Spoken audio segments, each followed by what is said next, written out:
सपने तो हमें सोने ही नहीं देते। ये स्पीच है डॉक्टर एपीजे अब्दुल कलाम जी का, जो हमारे देश के राष्ट्रपति रह चुके हैं। और अगर हमें कामयाबी चाहिए तो हमें नींद त्यागना पड़ेगा। 100% सफलता के लिए 100% मोटिवेट होना पड़ेगा।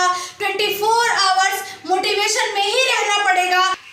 मेरा नाम गुड़िया पाठक है, आपका वेलकम है डीप हिस्ट्री 10 में। और आज हम इस्लाम का उदय पार्ट 3 करेंगे। इसमें सब्जेक्ट का हम पूरी तरीके से चीड़-फाड़ करेंगे।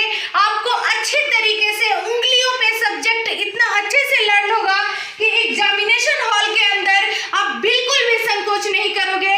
जिस तरीके से कोई भी व्यक्ति का अगर फादर का नाम कोई पूछता है तो हम कभी नहीं भूलते हैं, हम एकदम से राइट बताते हैं। ठीक उसी तरीके से अब आप जो भी क्वेश्चन करेंगे, लगाएंगे आज की क्लास के बाद, आपका कोई भी क्वेश्चन गलत नहीं होगा। तो इस्लाम का उदय पार्ट 3 आज हम कर रहे हैं और इसको इस तरह से करना है कि उंगलियों पे बिल्कुल रटा हुआ है, जैसा कि हमने पार्ट 1 में पढ़ा था फर्स्ट में, कि इसके प्रवर्तक जो है वो मोहम्मद साहब है, जिनका जन्म मक्का में 570 ईस्वी में हुआ था। और वो इस धर्म के प्रवर्तक थे। उससे पहले इस धर्म का नामो निशान नहीं था। इस धर्म के वही जन्मदाता है। हिजरी संवत की शुरुआत 622 ईस्वी में हुई थी। बचपन में ही उनके माता पिता की मृत्यु हो गई थी। उनके चाचा के द्वारा उनका पालन पोषण किया गया। व्यापारिक संबंध उनके बनाए गए बहुत सारी जगहों से। सीरिया में व्यापारिक उन्होंने यात्राएं की। आगे बढ़ते गए तो वहां पर जलन भी लोगों के बीच में शुरू हुआ। लोगों ने विरोध करना शुरू किया और इस तरीके से ये धर्म फैलना भी शुरू हुआ। तो इस्लाम धर्म जो है वो सबसे पहले आया और इस्लामिक राज्य जो है वह बाद में बना। पहले लोगों ने धर्म को एक्सेप्ट किया और उसके बाद उन्होंने उसको संगठित रूप दे करके एक राज्य के रूप में निर्माण किया। राज्य जो था वो इस्लामिक होने के कारण उसकी जो न्याय व्यवस्था थी वो शरीयत पर आधारित थी। किसी को किस तरीके से न्याय देना है ये सारी चीजें शरीयत ही तय करता था। लेकिन शरीयत आम जन से बहुत दूर था। आम नागरिक उसको नहीं समझ पाते थे। तो आम लोगों को समझने के लिए शरीयत को 4 भागों में 4 विचारधाराओं का जन्म हुआ।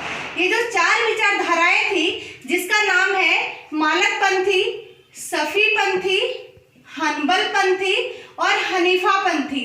ये 4 विचारधाराओं का जन्म हुआ और इन 4 विचारधाराओं को समझने के बाद शरीयत को समझना बहुत ही आसान हो गया। और इस प्रकार से जो शरीयत था वो 4 चीजों का इंक्लूड था उसमें, कयास, हदीस, इज्मा और कुरान। इन 4 चीजों को मिला करके शरीयत कहलाया और यही शरीयत मुस्लिम न्याय का स्रोत भी था। तो इसमें कोई भी बहुत ज्यादा डिफिकल्ट नहीं है। ये 4 नाम आप जब 4 बार पढ़ेंगे बहुत आसानी से याद हो जाएगा।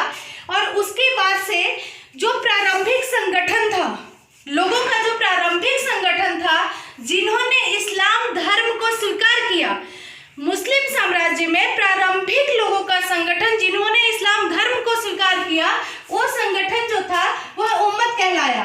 तो ये बहुत मोस्ट इंपॉर्टेंट है। नेट जेआरएफ में भी ये क्वेश्चन आ सकता है और पीवाईक्यू भी है, तो ये इंपॉर्टेंट है। 1 पॉइंट आपका कंप्लीट होता है। ये उम्मत वर्ड याद रखना है। प्रारंभिक संगठन था जो मुस्लिमों का, जिन्होंने मुस्लिम धर्म को स्वीकार किया। उसके बाद न्याय का स्रोत आपने समझ लिया, शरीयत है। कुरान जो है बहुत इंपॉर्टेंट है मुस्लिम धर्म में। कुरान जो है वो इकरा शब्द से बना है। इकरे का अर्थ होता है पाठ करो। क्या होता है? पाठ करो। इकरा शब्द का अर्थ होता है पाठ करो। कुरान को इल्म ए अल्लाह भी कहा जाता है। इसका अर्थ होता है ईश्वर के सम्मान। कई बार मैचिंग में चीजें आती हैं और शब्दों का ज्ञान नहीं होने की वजह से हमसे छूट जाता है। हम नहीं समझ पाते हैं कि एग्जामिनर ने हमसे क्या पूछा है। तो अब कभी भी कुरान ना दे करके एग्जामिनर कंफ्यूज करने की कोशिश करेगा, कुरान ना दे करके इल्म अल्लाह दे देगा। इल्म अल्लाह दे सकता है, इकरा दे सकता है, मैचिंग के लिए पूछेगा। लेकिन अगर हमने सिर्फ कुरान रटा है तो हम इसका मैचिंग इससे नहीं कर पाएंगे। इसलिए हमें इल्म ये अल्लाह, नया वर्ड है, नया शब्द है, आपको इस पे फोकस करना है। जो ये कुरान है, कुरान के अंदर अध्याय की जो पंक्तियां हैं वो 114 है। 114 मोस्ट इंपॉर्टेंट। मोस्ट इंपॉर्टेंट है, इसे नोट कर लेंगे आप सभी। और इसको सूरा कहा जाता है, अध्याय को इस्लामिक लैंग्वेज में सूरा कहा जाता है। और इस तरीके से हमारा जो इस्लाम का उदय है यहाँ तक कंटिन्यू है। आगे बढ़ते हैं। साहब से जुड़ी सुन्ना और हदीस जो थे ये परंपराएं थे। यह पैगंबर साहब से जुड़ी सुन्ना और हदीस परंपराएं थी। और इन परंपराओं के मध्य में क्या था, क्या चीजें थी इसमें, तो इसमें स्मृति शब्द और क्रियाकलाप थे। इसमें क्या था, स्मृति शब्द और क्रियाकलाप थे। इसके अलावा हमें मोस्ट इंपॉर्टेंट जो आता है वो मुजद्दिद मैचिंग में देता है, मैचिंग में कंट्रास्ट बनाता है। पूछता है एग्जामिनर मुजद्दिद क्या है, तो मुजद्दिद वो व्यक्ति होते थे, धर्मशास्त्र होते थे, न्याय शास्त्र होते थे, जो धर्म के आधार पर कानूनों को बनाते थे। और इनके द्वारा, मुजद्दिद के द्वारा बनाए गए जो कानून व्यवस्था थी, जो कानून थे, उसे क्या कहा गया इस्लाम के अंदर, उसको इज्मा कहा गया। तो इज्मा कहा गया, ये मुजद्दिद के द्वारा बनाए गए कानून को इज्मा कहा गया। तो ये नया शब्द है, इसको आपको याद रखना है, मुजद्दिद को याद रखना है। इसके अलावा एक और शब्द है, नया शब्द है कियास। कियास शब्द जो है वो सदृश्य के आधार पर तर्क, सदृश्य मतलब होता है पारदर्शिता, पारदर्शिता के आधार पे जो तर्क किया जाता है उसको इस्लाम में कहा गया है कियास। तो ये हमारा इस्लाम का उदय पार्ट 3 था। यहाँ कंप्लीट होता है इस्लाम का उदय, बिल्कुल उंगलियों पे है। आप इस वीडियो को बार बार देखिए, हर बार देखिए, याद कीजिए। जब तक याद ना हो आप आगे मत बढ़िए। और हमारे साथ जुड़ने के लिए चैनल को शेयर, सब्सक्राइब जरूर करें, लाइक जरूर करें। अपना आपका जो भी लगता है कि नहीं एडवाइस करना चाहिए आप वो भी कर सकते हैं। अगर नेट जेआरएफ में अपना नंबर बनाना है तो बेधड़क होकर मुझे कॉल कीजिए। ऑनलाइन क्लासेस दूंगी, बिल्कुल फ्री में क्लासेस दूंगी। अगर कंटेंट पसंद ना आए तब आप कहिएगा, कंटेंट इतना अलग होगा जल्दी से मार्केट में कहीं भी आपको नहीं मिलेगा। होना है कामयाब, पाना है जेआरएफ, तो जुड़िए मेरे साथ। मेरा नाम गुड़िया पाठक है। हिस्ट्री में डीप हिस्ट्री 10 में आपका वेलकम है।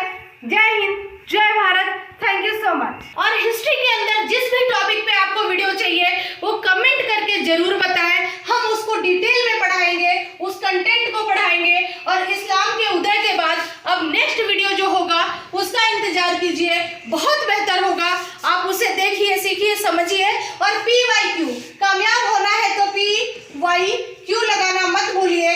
PYQ जो है वो आपका 10% क्लियर करता है, 10% PYQ क्लियर करता है, 50% आपका प्रैक्टिस क्लियर करता है और बाकी जो भी बचा है वो आपकी मेमोरी क्लियर करती है। Thank you so much.